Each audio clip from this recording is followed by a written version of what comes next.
जल्दी चला, तनी हमार दान देता हो, नहीं तो देखत हुआ ना मौसम। अरे तो एटीएम से कुछ निकलले होगी ना। अरे पहले चलबा तब न। नहीं पहले ये क्लियर कहला, काहे की जानत हूँ ना, एक बार में 4 बोझ हमार खींचेला। थ्रेसर बहुत ब्रांडेड है। अच्छा वो कुछ छोड़ा सुना। हाँ सुनाला सुनाला। दामे के बागे हूँ हमर कितना लागी भरवा,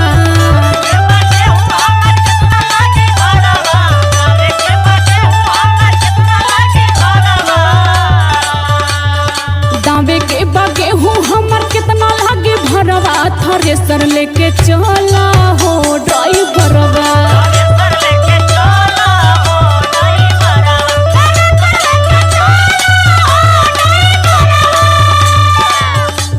देखा हमार हाथ कोरा वैसे अपन थ्रेसर केहू के खेते में ले जाइला ना।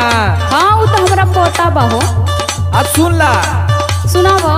लेकिन एक बात ये अपने अंदर रखिया। कवन बात हो? तहरा से एको पैसा भरा ना मंगाई,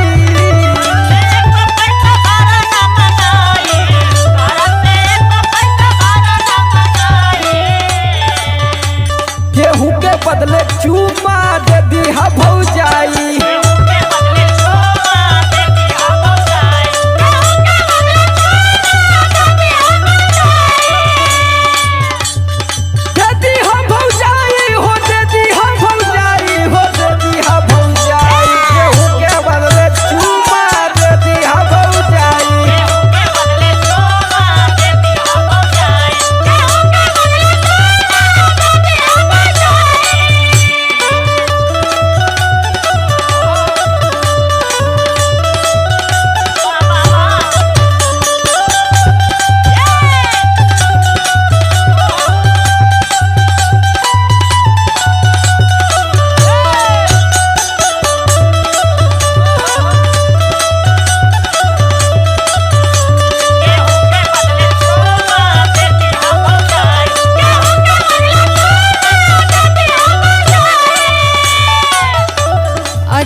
मजाकों को कोनो हद होला, जब देखा तो कुछ न कुछ बोलते रहेला तू। जाना तू कि हमार मजाक कभी कभी सीरियस भी रहेला। अरे वो हमारा पता बा, हमारे से अच्छा के जानी। तब तू खुद एक्सपीरियंस वाली हो। सुना सुना, ढेर मत बोला। सुनाला सुनाला। बेसी बेसी बोला जोनी देखी मौका फाफा,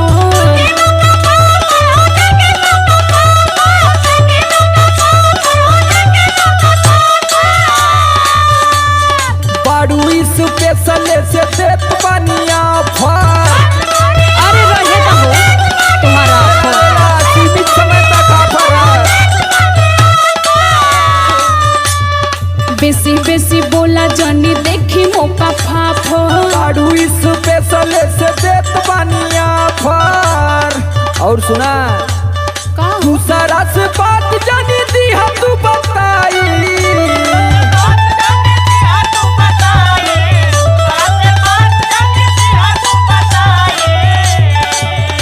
और दूसरा से बात जानी दी हम तू बताई, गेहूं के बदले चूमा दे दिया भौजाई।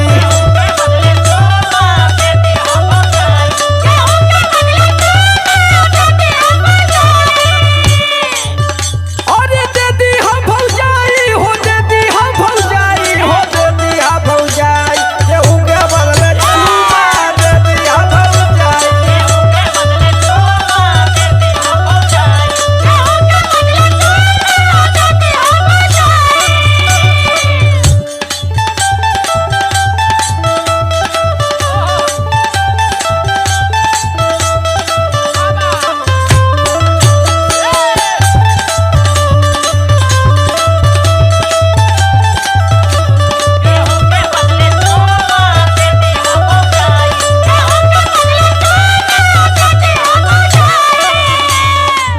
अच्छा मनावे के ट्रैक्टर तोरे हो तब लगला फायदा उठावे ना भौजी तोके कितना हम मानेला मालूम है ना।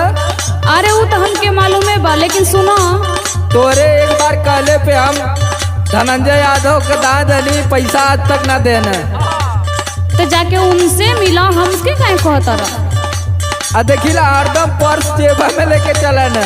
सुना सुना सुनावा।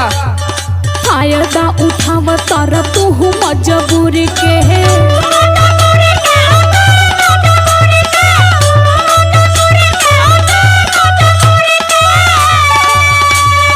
कहे के हक बाटे समर बिशुनपुरी के।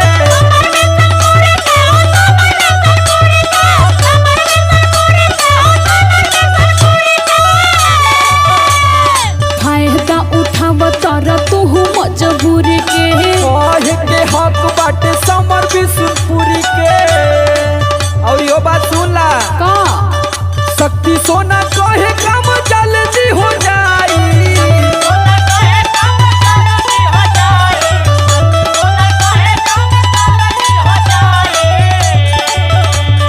शक्ति सोना कहे काम जल्दी हो जाई।